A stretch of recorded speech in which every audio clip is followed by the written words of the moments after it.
Hi, everybody, and welcome to Where Credit is Due, the podcast where we look beyond the numbers to understand how credit and risk reshape global business. I'm Matt, and with my colleague Mike Bevilacqua, we're going to share with you a topic that we want to tackle that is really important. It's reshaping supply chains, pricing, and payment terms. And that topic is tariffs and trade tensions. Right, Matt. And this is Mike. And tariffs used to sound like something out of a dusty economics textbook, but now they're part of every credit review and cash flow meeting. And Mike, I was going to make a comment about dusty textbooks, but I'm going to lay off that for now. Let's get to the meat of the subject. Exactly. We're going to walk you through how other countries have tariffed the U.S. and how America has responded, and what credit professionals should be doing today to manage through it. So, Matt, let's start with how the heck did we get here, right? And we're not going to go into a big dissertation on history, but just a little bit to position ourselves to kind of better understand where we're at today. So, for decades after World War II, global trade was all about openness. Tariffs fell under GATT and then WTO. By the early 2000s, developed nations traded at duty rates as low as 1 to 3%. Like, let's pause for a second. You said something interesting. I'm not sure everybody knows what that is. You used the word GATT, and I think you mean GATT, GATT, all capitalized. You mind taking a second, maybe just explaining that for folks, and then we'll continue to move on? You mean that's not in one of your acronyms that you normally are aware of? Come on. You got Right. me. Keep rolling. Well, it goes back to 1947, and that's why it stands for General Agreement on Tariffs and Trade. And it was an international treaty to reduce trade barriers like tariffs and quotas between countries and promote free trade. Yes, a true relic by today's standards. Just like that textbook. That's a relic. All right. So, what you're really saying would be this: over the last 75 years or so, since 1947, companies have used this to optimize their operations, focusing on speed and costs, sourcing parts globally, shipping everywhere, and phrasing that as efficiency as they move through the whole supply chain to the end user, the customer. Is that fit about right with you? Yeah, it sure sounds like globalization, Matt. You remember just in time inventory? Then came the cracks: populism, pandemics, geopolitics. Those efficient supply chains turned out to be pretty darn fragile, as we learned just a few years ago. Yeah, boy, did they ever become fragile. And tariffs at that point came roaring back. And what used to be a kind of boring tax tool turned into this whole geopolitical weapon out there. Really, the modern way to say, you need us more than we need you. It's really part of what we're doing today. No, you summed it up really well there. When the US began imposing tariffs, the rest of the world hit back, and they hit back fast. No, boy, did they ever. I mean, the big one out there everybody's familiar with is China, right? China responded with 25% tariffs on something like 110 billion, that's billion with a B, worth of US goods. And the focus was on probably three primary categories. Like, it was kind of agriculture, it was the auto industry, and it was the machinery industry. All of those industries that are anchors to the US heartland, really like the base or the foundation for our economy. Yeah, and they got really creative, Matt, as we kind of looked into our research. A lot of those Chinese goods all of a sudden started passing through Vietnam, Malaysia, and Mexico for what I would call light assembly, just enough to dodge made in China labels. We're going to come back to that in a second. You hit China and Asia. I want to focus a little bit on Europe, and because I thought that was really interesting too, right? So Europe, meanwhile, took a whole different approach. They hit on American brands. They hit things like bourbon. They hit bourbon.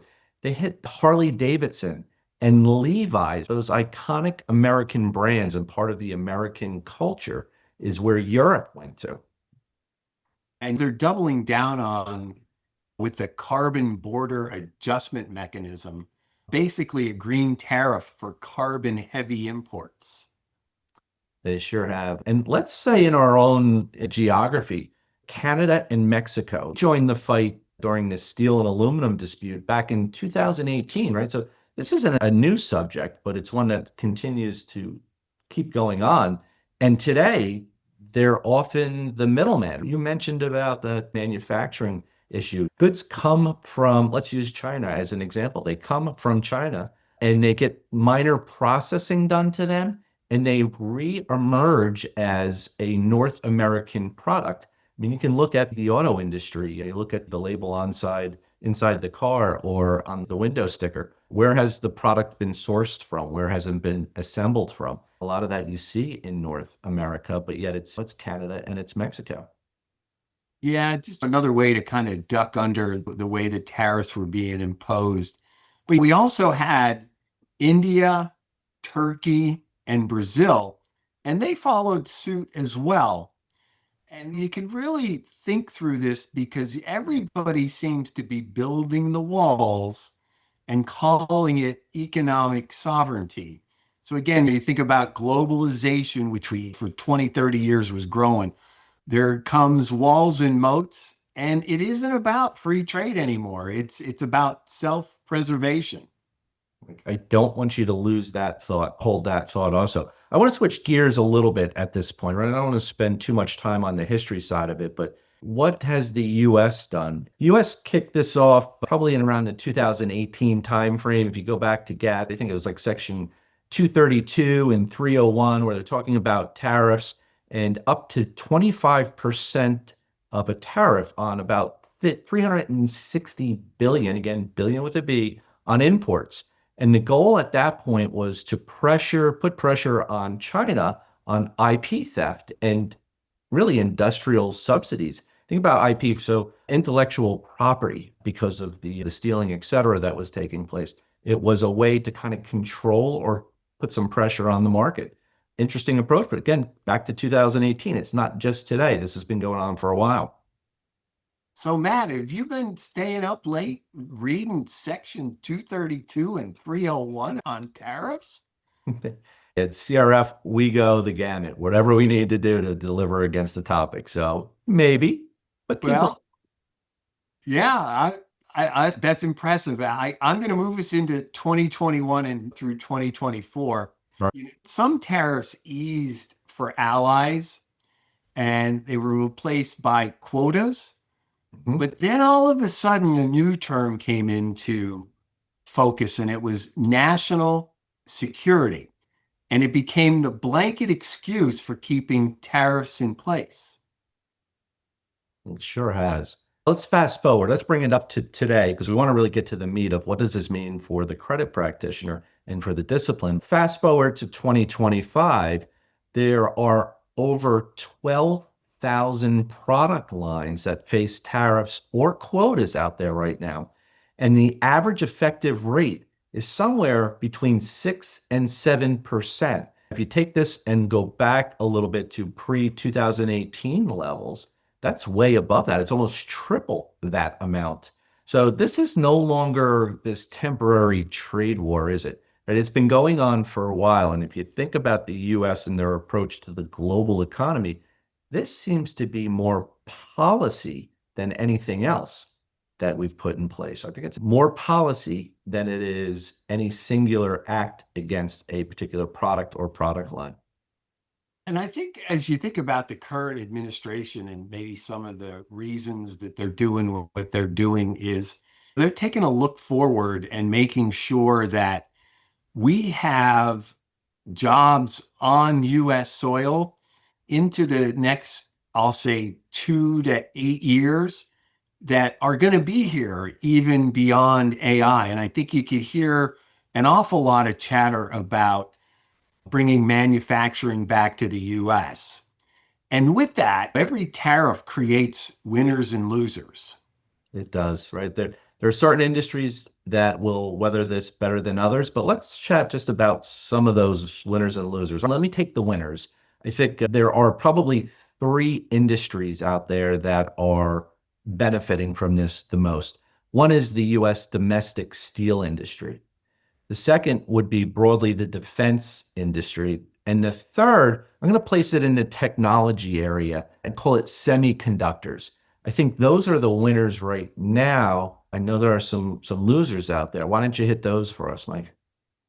Yeah, unfortunately, it's the other side of that coin, right? So we have agriculture, and Matt, you had mentioned soybeans earlier. That's been in the news most recently.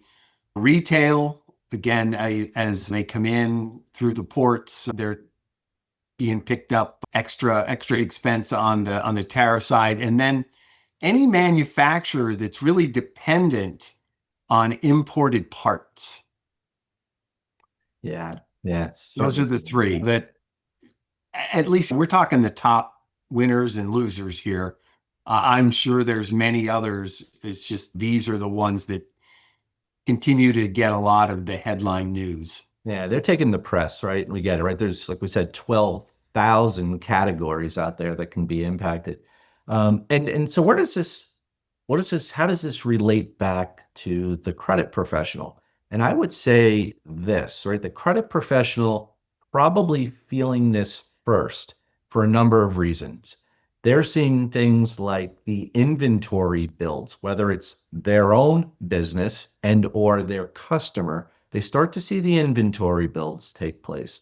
They're seeing payments slowing down, and that's evident by really from the CRF metrics where we're seeing total DSO slow down across a number of categories. Collection effectiveness index over 90 days, we're seeing those grow pretty quickly. And if the listeners, if you don't participate in that, feel free to participate. You get the results back just by submitting your data on a quarterly basis and starting to see working capital tighten. And that's, again, that could be internal to their own business, that could be external to their customers.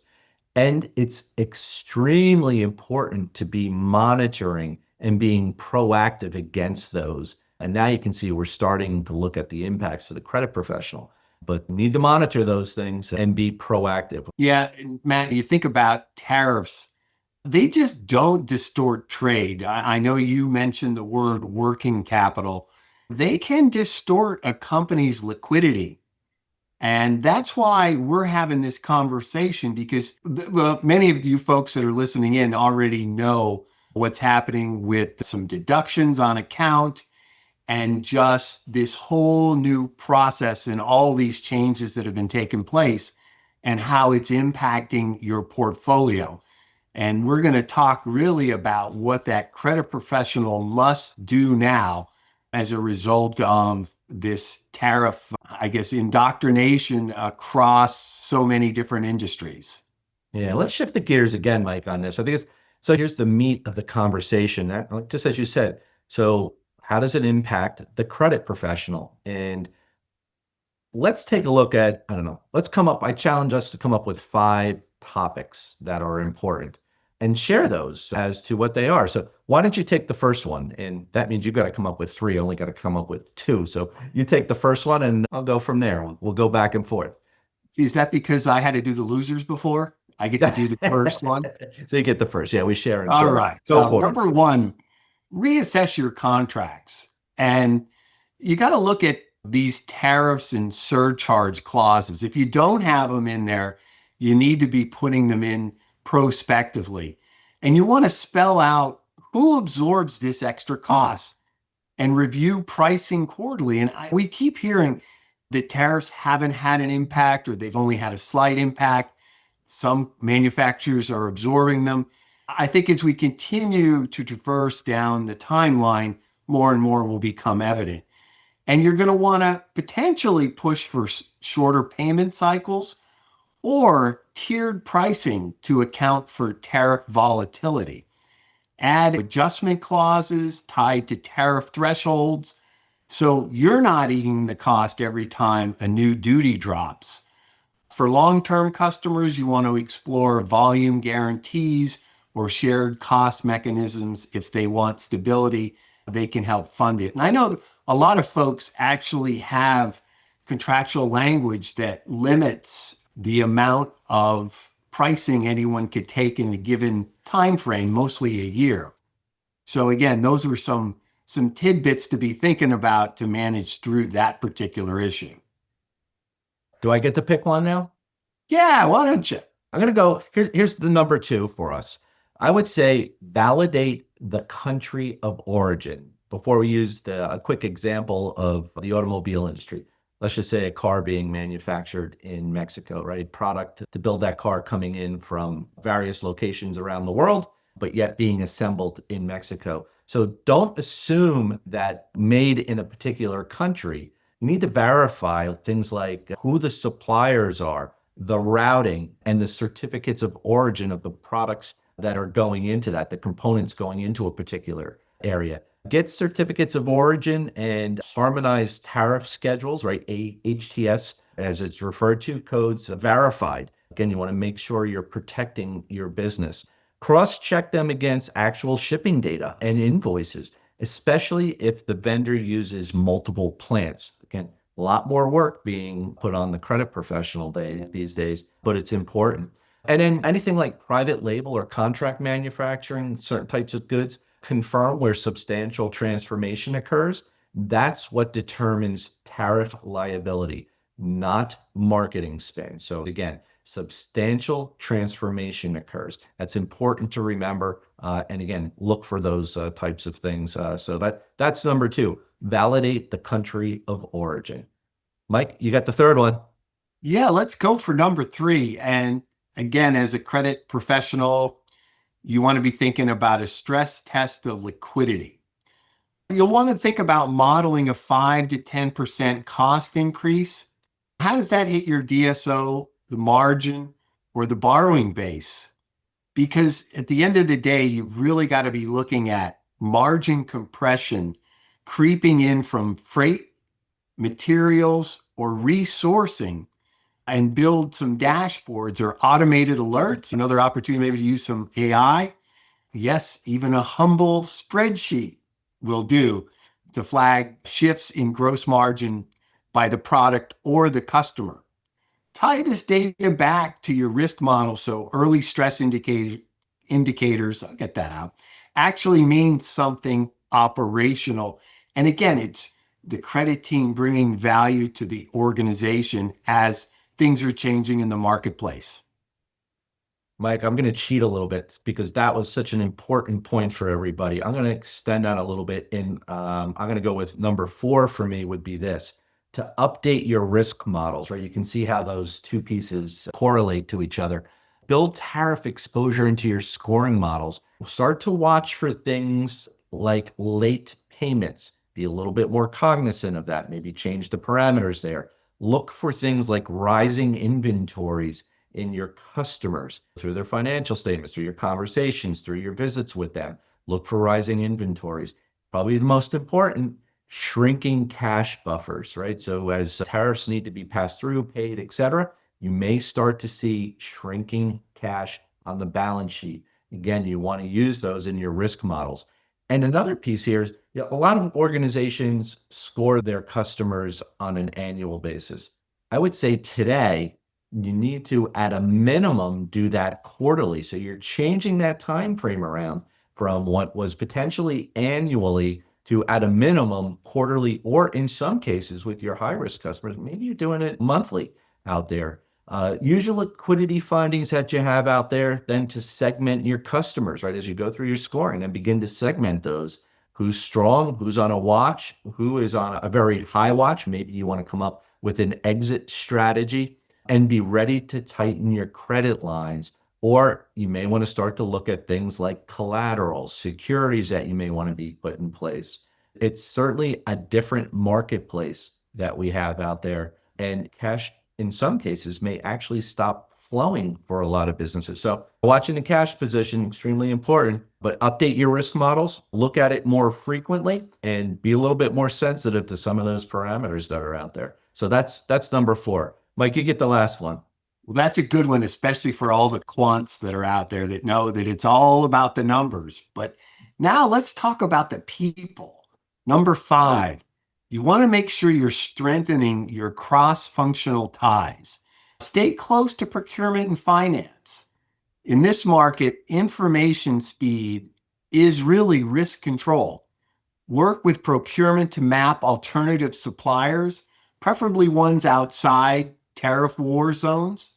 And you want to coordinate with Treasury on currency hedging and letters of credits to buffer some cost spikes. And really, again, thinking about the people side and some exposure, push for cross-functional tariff task forces. Yes, I'll call it that. It sounds smart, and more importantly, forces meetings with other departments to, number one, get a feel for what they're hearing and seeing, as well as you being collaborative and figuring out how to get through all of these changes. Mike, I love it. I love number 5, right? And it's probably the most important thing. I step back from what we talk about from the discipline standpoint, the leaders today, right? And you use this phrase quite often, having a seat at the table. And you want to have a seat at the table coming from a position of strength. And again, these cross-functional tariff task force are a way to do that, right? To show the strength of what you provide. Maybe take this away from the 5 segments slightly and offer something else. And that's to start to segregate and track surcharges that are taking place. Don't let unpaid surcharges pollute your accounts receivable portfolio. It's certainly possible. You may get paid for product or service, but you may not be getting paid for some of these tariff issues that are out there. You may want to create a separate bucket or a subledger for tariff related balances. You want to tag everything, every invoice with a custom code if it's related to that. And you want to create visibility to that. Again, bringing that back potentially to the seat at the table when you sit with some of your cross-functional teams and show the impact to your overall delinquency. And again, surcharges may be driving that. And it's also handy when management inevitably asks, what are our DSO numbers and why are they potentially not where they used to be? You'll be able to, again, from a position of strength, be able to segment and show the reasons why. So again, seat at the table, doing that with specificity and data. So it takes away the emotional side of some discussions and you're speaking factually, collectively about the entire business. So I think that was a bonus number 6, Matt. I think we went above and beyond. Yes. And again, we're just trying to help people really think through how best to approach this. And at the end of the day, the point is tariff exposure isn't just about risk. It's really about working capital velocity. So you keep hearing working capital, cash flow, DSO, and those are the things that are really becoming impacted, especially with the cost of cash is up. It's much tighter to get funding. And there's a lot of defaults in the marketplace, and especially in some specific industries. So you want to make sure that you're not siloing yourself and that, as Matt said earlier, you've got that seat at the table and you're able to help the organization make the right decisions as your really frontier changes with incredible speed with some of these things.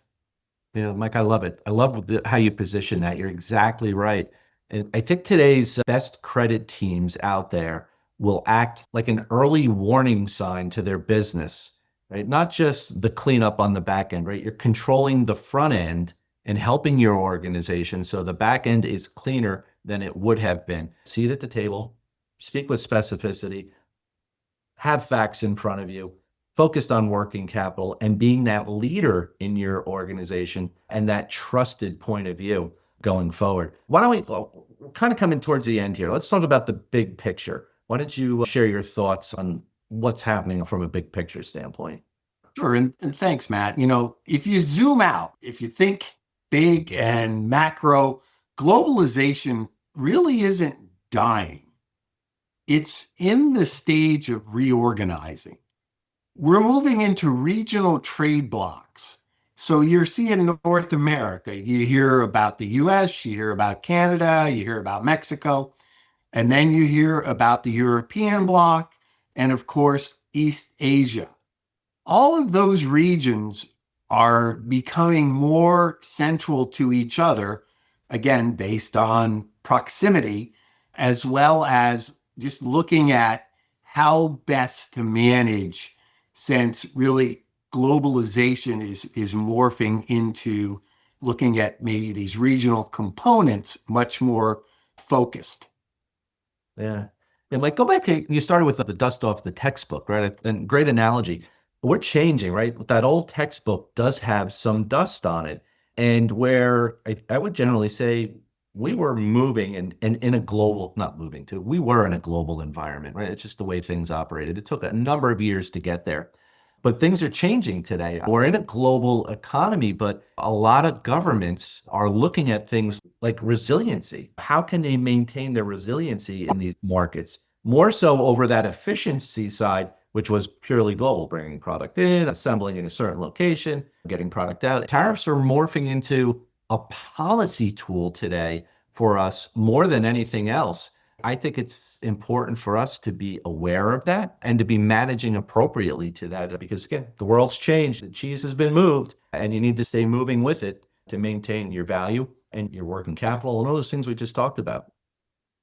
Yeah, I think, Matt, some of the impacts, we're going to expect slower trade growth. There's a level of unknown, uncertainty.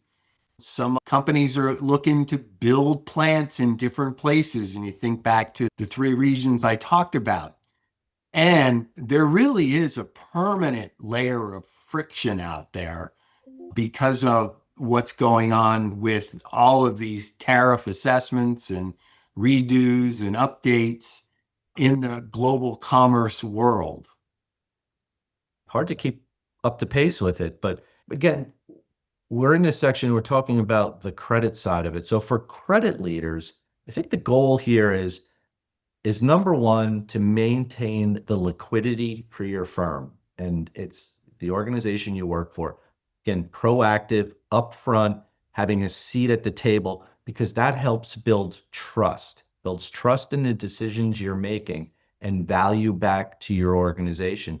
And it provides predictability for your group, right? Your company really thrives on predictability versus then being totally reactionary. So for credit leaders, keep that liquidity, build that trust, be steady in your approach. And again, that will raise your value within the organization. We've spent some time, we talked about history, we talked about impacts, we talked about top five, potentially six attributes that they should maintain. So let's begin to wrap it up. Credit professionals don't just manage receivables today, they manage trust. We talked about the right decisions to allow your organization to thrive and go forward. And that's because you're making good decisions, making the right decisions, and your organization puts the trust in you to do that and bring that trust to the seat at the table. So every time you extend credit, think about it in that fashion.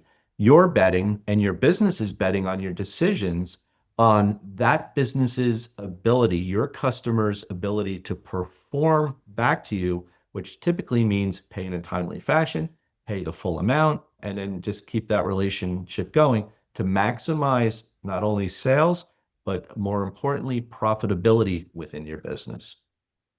Yeah, Matt. And in the world of tariffs and tension, it's really the credit community that's going to keep commerce moving. Again, we're always confronted with all of the changes in the business. You're the front line. You see things before anyone else as you're managing through the day to day, talking with customers, understanding their point of view. And tariffs and tension, it's just, those are just two things, not so much two, but tariffs definitely are a subject that, again, can keep you front and center and bring value to you, your career, and your team, because what you're going to do is find a way, bridge the gap, figure out how to best proceed with the organization's best interests in mind. Yeah, real good, Mike. Great session today. I'm going to wrap it up with a simple comment here, and that's let's give credit where credit is due.